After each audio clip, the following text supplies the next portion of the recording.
Olá, bem-vindos a mais um programa Pela Sua Saúde, um programa dedicado ao Smart Aging. Vamos ter vários convidados. Hoje vamos ter o nosso psicólogo e sexólogo Fernando Mesquita. Obrigado. Muito bem-vindo. Obrigado pelo convite. E relacionado com o segundo tema que vamos abordar, o ser pai depois dos 40, temos o jornalista de trânsito da Rádio Comercial, Paulo Miranda. Obrigado. Muito obrigada. E hoje vamos falar sobre Smart Aging para homens. De que forma é que os homens se preocupam com o envelhecimento e quais as principais fases de vida nos homens? Dr. Fernando, obrigada mais uma vez. Da sua experiência como psicólogo e sexólogo, sabemos que há uma evolução ao longo das várias fases e idades do homem, os 30, aos 40, aos 50 anos, e também estão relacionadas com a questão dos declínios hormonais, nomeadamente a testosterona, que é o que nos dá a vocês homens, que vos dá a vocês homens as características masculinas. Da sua experiência, quais as principais mudanças, por exemplo, entre os 30 e os 40 anos, num homem? Entre os 30 e essa idade é normal começarmos a sentir uma diminuição do desejo, não é? Mas isto não quer dizer que ocorra para todas as pessoas, para todos os homens. Eventualmente, alguns podem começar a sentir as primeiras dificuldades, ou seja, a rigidez em termos da ereção não será tão forte como tinham quando eram adolescentes e podem começar a sentir alguma dificuldade em termos sexuais. Mas não obrigatoriamente, ou seja, nem sempre a idade é acompanhada com alguma dificuldade sexual.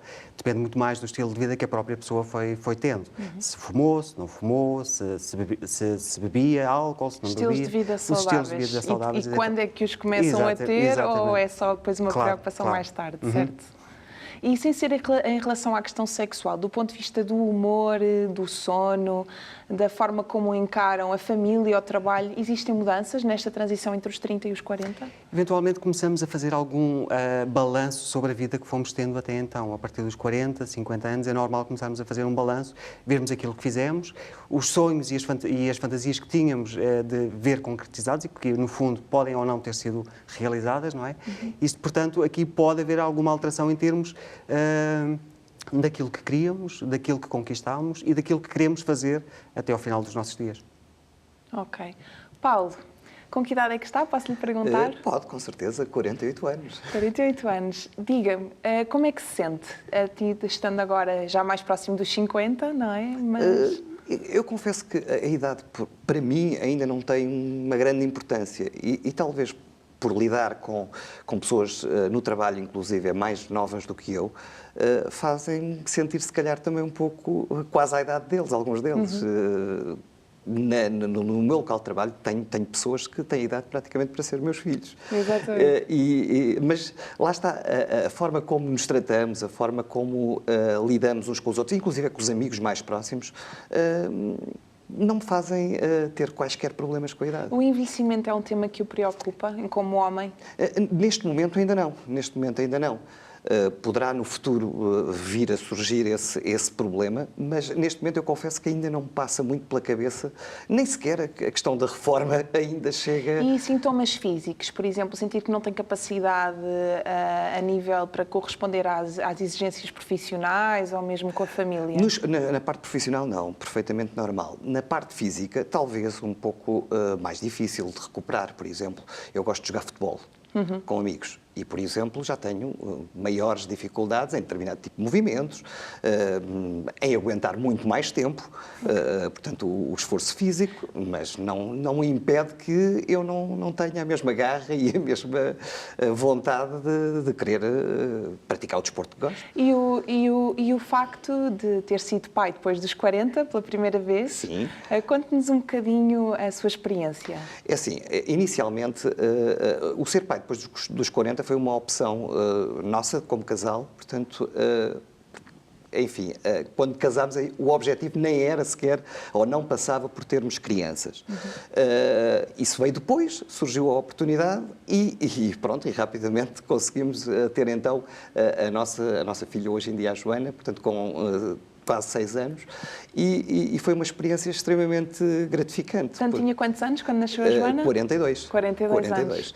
E, portanto, foi uma experiência gratificante. De facto, para já, em termos de casa, ganhámos uma alegria diferente. Mais um elemento. Mais um elemento. E sentimos que realmente vivemos quase em pleno toda a nossa fase de vida mais ativa, talvez. E agora mais uma maturidade e uma calma diferente para serem pais. Exatamente. Muito bom. Daí, pronto, nos mantermos...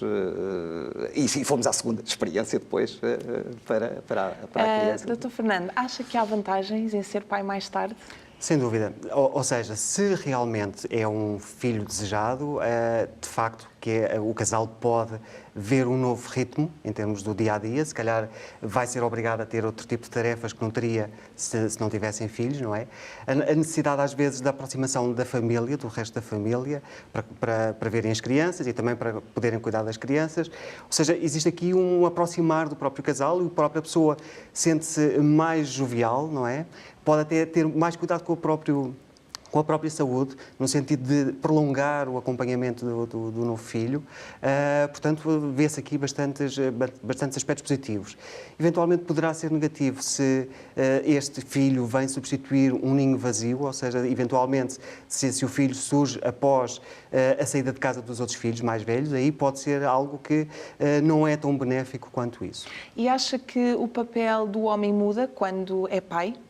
Sim, muitas vezes, e principalmente nestas idades, ou seja, já não há aquelas barreiras que eventualmente existem nas pessoas mais novas de expressar as emoções e os afetos, que sem dúvida, quando nós temos mais maturidade, se calhar é muito mais fácil conseguirmos fazer isto, não é?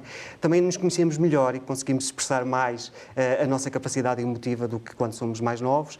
O tempo dedicado, se calhar, pode ser muito maior nestas fases, porque quando somos mais novos dedicamos mais ao trabalho. Eventualmente temos outro tipo de necessidade. As prioridades mudam, portanto, Exatamente. Normalmente os homens, se calhar, começam pela ambição profissional, Claro. não é? De concretizar os objetivos profissionais e à medida que se aproximam dos 40, os valores e os objetivos de vida mudam, não é, Paulo? Claramente. Sentiu isso também consigo? Sim, claro. Obviamente que a partir do momento em que nos entra, entre aspas, uma criança pela casa dentro, há um outro tipo de prioridades, há uma mudança radical de vida, obviamente que sim, e depois, quando eventualmente não se tem aquele suporte familiar mais próximo, então a exigência ainda é maior. Que é o que acontece agora nas grandes cidades, não é? Exatamente. Porque estamos cada vez mais sozinhos. E no meu caso, e da Ana, portanto, é esse mesmo, é estarmos um pouco à deriva por vezes, não termos a possibilidade de ter família mais próximo que esteja nas suas capacidades para poder cuidar das crianças, até porque, no meu caso, a minha mãe já é um pouco idosa, portanto, já com 80 anos, já é mais complicado deixar crianças com uma senhora com essa idade, por várias razões, por questões físicas, enfim, é muito complicado. E, portanto, tenho a sorte de ter uns sogros mais jovens que, de vez em quando, vêm a Lisboa e que nos permitem realmente fazer... E aproveitam para também outro tipo de vida durante um bocadinho. Para vocês. Exatamente. Em relação ao processo de envelhecimento, porque nós mulheres temos uma grande preocupação com as rugas, com a pele, com o nosso próprio corpo. Vocês, como homens, sentem a importância de tratamentos estéticos ou alguns cuidados em especial? Cada vez mais os homens têm cuidado com a aparência, não é? Eventualmente também no processo de conquista de alguns deles, não é? Mas mais do que a própria aparência física, os homens importam-se mais com a questão da vitalidade e de serem vigorosidade, não é? Ou seja, de serem machos e que a partir de uma determinada idade podem sentir existe algum declínio nesse sentido. Porque está relacionado com a testosterona, que é a tal hormona que no homem começa a declinar a partir dos 30, 35 anos. Portanto, e que podem surgir dificuldades. Eventualmente, os homens têm mais dificuldade em falarem com outros amigos ou outros colegas que possam passar pelo mesmo processo. Nos homens existe muita tendência para mentirem por exagero, não é? Estar tudo a correr muito bem, não há problema nenhum.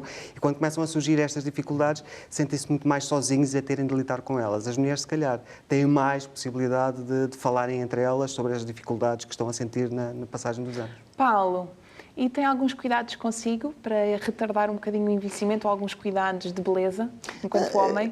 As situações normais, há quem use, e eu uso efetivamente, por exemplo, os cremes anti-rugas. Fantástico. Utilizo. Obviamente, procuro, por exemplo, nos cremes que utilizo a seguir à barba, também utilizar com alguma qualidade, de certa forma, para também preservar um bocadinho a pele. Isso é verdade. E estes são assim os cuidados mais importantes que eu tenho. Ok. Então vou-vos convidar para observarem a nossa próxima reportagem relativamente aos cuidados de beleza no masculino. Se acha que os tratamentos de Smart Aging são procurados apenas por mulheres, então o caso que vamos conhecer a seguir vai tirar-lhe essa ideia da cabeça. Carlos Vilar tem 40 anos e está aqui na clínica Mimos para Mim, em Sintra, para fazer um peeling. Um peeling, de uma forma simples, podemos dizer que vamos ajudar na renovação celular. É um tratamento médico-estético, não é? E concretamente esta linha de peelings é o conceito Peel and Heal, ou seja, vamos fazer um peeling, uma descamação e de seguida logo a cicatrização, ou seja, o tratamento, ok?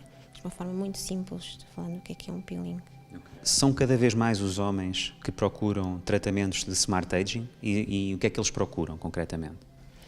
Algo que seja com melhorias significativas, isso é evidente, mas que não seja muito abrasivo, no fundo. É um bocado a vossa parte sempre receosa, portanto, no fundo, que tenha efeitos secundários, que doa.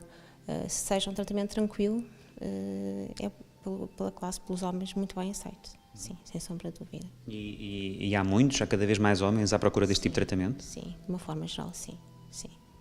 Portanto, é de facto um mito de que a preocupação com o envelhecimento e, de certa forma, com a aparência ser uma preocupação sobretudo das mulheres, é de facto um mito, não é? Há cada vez mais homens preocupados com isso também. E, acima de tudo, os homens são bem fiéis quando gostam de um espaço, são fiéis ao espaço, acima de tudo. Deixa-me perguntar-lhe também, Cláudia, para além dos resultados óbvios naquilo que é a aparência, há mais algum tipo de benefício para a saúde e para o bem-estar das pessoas que fazem este tipo de tratamentos? Claro que sim. Vamos, como eu referi, vamos conseguir trabalhar a matriz dérmica, ou seja, a patologia base da pele. A pele é o maior órgão que nós temos, não é? Portanto, se a pele estiver sã, de uma forma geral, vamos estar sãs também, não é? No fundo, com certeza que traz melhorias significativas, não só da aparência, mas como também para a saúde, não é? Para terminar, o que é que alguém que visite aqui a Clínica Mimos para Mim pode encontrar em termos de serviços de Smart Aging? Peelings, como foi referido, não é? O Comsite, que é um tratamento de rejuvenescimento da cristal clear. Também o jato de plasma, que é o último tratamento médico-estética, massagens, tratamentos específicos, envolvimentos, treino com eletroestimulação. Portanto, é um conjunto de serviços que traduz, em sinergia entre eles, traduz num bem-estar geral. Carlos, sente de facto diferenças? Sim, provavelmente frescura na pele, leveza. Aconselharia este tipo de tratamento a outras pessoas que tenham a mesma preocupação que o Carlos tem? Exatamente, aconselho vivamente a outros homens, não só mulheres, homens também. Homens também. Exatamente. Sr. Carlos, muito obrigado, muito gosto. E, como podemos ver então, o Sr. Carlos Vilar é um cliente satisfeito aqui na Clínica Mimos para Mim. O Carlos Vilar fez um peeling e foi um homem que então não teve qualquer tipo de problema em dar a cara não só ao tratamento, mas também aqui às câmaras do canal S+, para mostrar que não são só as mulheres que se preocupam com a sua beleza e com a aparência quando estão a envelhecer e, portanto, o Sr. Carlos Vilar é então um exemplo daquilo que pode ser feito com um tratamento de Smart Aging. Pegando na reportagem do Tiago Belim e pegando na questão da autoestima e da beleza no homem, diga-me qual é o impacto que o envelhecimento tem na autoestima masculina? O impacto depende muito da própria vivência que a pessoa vai tendo com o eu próprio, não é? Ou seja, se eu valorizo muito a minha pessoa enquanto imagem exterior, eventualmente o envelhecimento vai ter um impacto muito grande. E vou tentar contrariar todo este processo biológico que vai existindo, não é? Eventualmente, se o meu processo de maturação for mais interior, no sentido de eu próprio me conhecer e eu próprio aceitar ser quem sou, eventualmente a idade não vai ter tanto impacto, não é? Porque normalmente o homem, quando começa a envelhecer, eu acho que há, pelo menos na minha experiência clínica como médica com os meus pacientes, há 4 questões aqui mais frequentes. A questão da impotência sexual, Sim. a questão da perda cognitiva ou o risco de demências, que é um problema que afeta cada vez mais as pessoas à medida que vão envelhecendo, e aquele tema que falou há pouco da questão da vitalidade. Exatamente. Não é? Em relação à questão da impotência sexual, não havendo uma modulação hormonal, uma reposição hormonal e do ponto de vista médico e físico estiver tudo ok, que fatores é que podem desencadear disfunções sexuais? A própria ansiedade de performance, que é aquela que muitas vezes ocorre. Ou seja, perante uma dificuldade sexual, que é normal, ou seja, pode ocorrer tanto em homens com uma idade mais avançada como em jovens, quando ocorre essa dificuldade, depende da forma como eu interpreto essa dificuldade. Ou seja, se eu vejo isto como o fim da minha capacidade sexual, eventualmente numa próxima situação, quando eu estiver acompanhado, vou-me sentir muito mais ansioso e a ansiedade vai ser causadora da própria disfunção. Se eu vir esta dificuldade como algo normal, de um processo normal que ocorre, nem sempre temos que estar prontos para a atividade sexual, nem sempre o nosso corpo responde da forma como nós gostaríamos.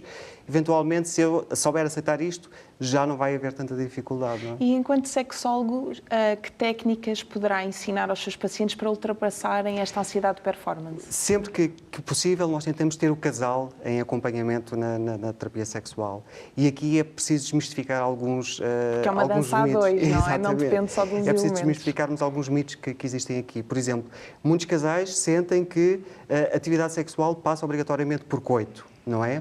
E sempre que surge a possibilidade de existir coito, se eu tive uma dificuldade anterior, vou ficar preocupado e não vou conseguir. Então dizer a este casal que, tal como nós vamos a um restaurante, podemos gostar muito de um prato e podemos escolher esse prato, também podemos ter um menu muito variado e podemos fazer muitas outras coisas. E aqui na sexualidade é a mesma coisa, nós não temos que fazer sempre o mesmo guião, porque muitos casais têm um guião próprio, ou seja, inicialmente com os ditos preliminares e depois acabam com o coito e eventualmente o orgasmo simultâneo, que é aquilo que seria desejado para muitos, mas verem que isto não é obrigatório que tem que ocorra, não é? Ok. E então fazer com que, por exemplo, durante um período, o casal esteja junto, fazer aquilo que nós dizemos o foco sensorial, que é fazerem umas massagens, irem falando enquanto estão a fazer essas massagens, dizerem o prazer que estão a ter e com uma regra muito simples, mas que é difícil para muitos casais.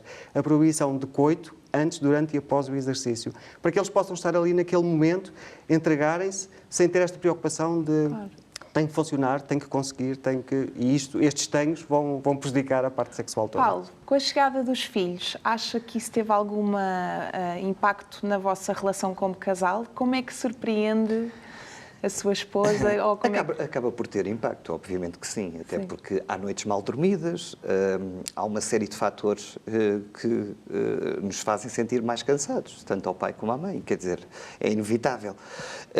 Agora, depois há que proporcionar, há que tentar procurar as alturas certas, os momentos certos para se conseguir efetivamente quebrar a rotina. E assim, algumas técnicas que utiliza.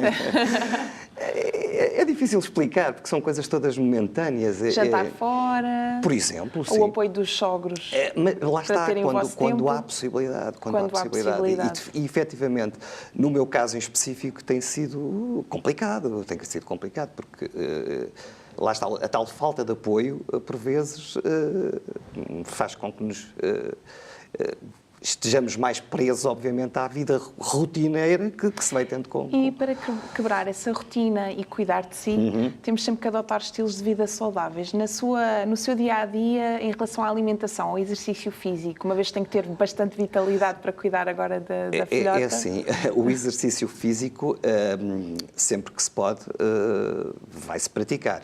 Mas nem todas as semanas é possível. É possível. E depois também, com os horários que tenho, por vezes torna-se torna-se complicado mesmo os períodos entre a hora de almoço e o ir buscar as crianças à escola, eu quero é descansar quase, porque realmente os horários que eu tenho são muito madrugadores e, portanto, obrigam-me a que realmente abdique por vezes um pouco da atividade física. Não porque não a goste de ter, mas pela dificuldade na gestão do tempo. Okay. Isso mesmo. Doutor Fernando, outro problema também frequente com o processo de envelhecimento no homem tem a ver com a calvície e a queda de cabelo, que é algo que interfere bastante na autoestima do homem. Como é que podemos trabalhar e encarar este problema? Porque faz parte do processo de envelhecimento, não é? Curiosamente, cada vez mais vemos homens que rapam o cabelo por gosto próprio, não é? Ou seja, por questão de estética mesmo, os cabelos compridos também já não são assim tão frequentes nos homens. Eventualmente, sem dúvida, que o facto da queda de cabelo para alguns homens pode ser um impacto na autoimagem muito forte. E aqui é importante que, eventualmente, procure os tratamentos que existem e que podem ajudar neste sentido, não só em termos de produtos capilares, como propriamente cirurgias. Procedimentos estéticos que já conseguem retroceder bastante este problema. Que infelizmente ainda são muito dispendiosos para algumas pessoas, não é? Mas pronto, o importante é também aceitar este processo como algo natural que pode acontecer. Eventualmente, se tiver possibilidade e recursos de procurar esses meios, acho que se a ciência ou se o permite, acho que tem. Eu acho que cada vez mais os homens já não existe vergonha em assumirem que têm cuidados pessoais, cuidados estéticos, porque faz parte, não é? Sim. E vocês, como homens, acham que o processo de envelhecimento afeta o vosso relacionamento interpessoal, quer a nível de trabalho, quer a nível do vosso papel na família? Eventualmente, em termos de idade, não sinto que tenha um grande impacto, porque também o grupo de amigos que eu vou tendo vai-me acompanhando também ao longo de todo o processo, não é? Okay. Eventualmente, se calhar, o vermos algumas atitudes ou comportamentos de pessoas mais novas, se calhar vemos com uma atitude mais crítica em algum tipo de comportamentos. Mas, sem dúvida, eu acho que o importante é estarmos bem connosco e sentirmos que de facto, isto faz tudo parte de um processo, não é? Como psicólogo, por exemplo, nós mulheres sofremos muito com o processo de ganhar peso. No caso do homem, que isso também acontece, nomeadamente com o ganho da gordura abdominal, vocês mantêm-se magros, mas há sempre aquela barriguinha que começa a crescer, exatamente. Isso afeta a forma como vocês se encaram, a vossa noção de beleza, de masculinidade? Não sei se o Paulo quer. Com o aproximar da praia, sim. Por exemplo, ninguém gosta, obviamente, de ir com... Mas tem essa preocupação? Quando chega ali àquela altura... A altura só da praia. Exatamente, a pessoa já tem um bocadinho mais de cuidado com a alimentação e efetivamente tem um bocadinho mais de cuidados que se calhar noutras alturas do ano não tem. E notam que aos 40 há maior facilidade em ganharem esse peso do que, por exemplo... Claramente. Sim, sem dúvida. Okay. E é mais difícil perdê-lo também. Portanto, conselho, termos mais cuidados a nível alimentar e prática de exercício, uma vez que hormonalmente o nosso corpo vai estar predisposto a engordar. Sim. Portanto, ok. Passando à próxima pergunta. Dr. Fernando, alguns conselhos para os homens que entram nos 40 anos? Alguns conselhos, eventualmente, o facto de não estarem sozinhos, ou seja, muitos homens, nós temos aqui o caso do Paulo, que está casado, mas há muitos homens que eventualmente não têm relações, ou porque terminaram uma relação e estão divorciados, ou porque, pura e simplesmente, dedicaram também toda a vida ao trabalho ou outro tipo de atividades e que não têm ninguém que os acompanhe. Procurarem um grupo de amigos, procurarem uma parceira ou um parceiro, eventualmente, ou seja, partilharem os momentos bons da vida, não se fecharem, procurarem gozar o que é aquilo que Portanto, a vida perceber lhes que cada etapa de vida tem as suas vantagens e desvantagens e tentar aproveitar o melhor de cada uma delas. Obrigada aos dois pela presença, foi uma conversa muito gira, porque às vezes conversarmos destes temas entre homens é um bocadinho tabu. E mais uma vez, obrigada. Obrigado. Foi um prazer estar convosco. Espero que para vocês, homens que nos estão a ouvir, tenha sido interessante. Obrigada e até ao próximo programa. Obrigada.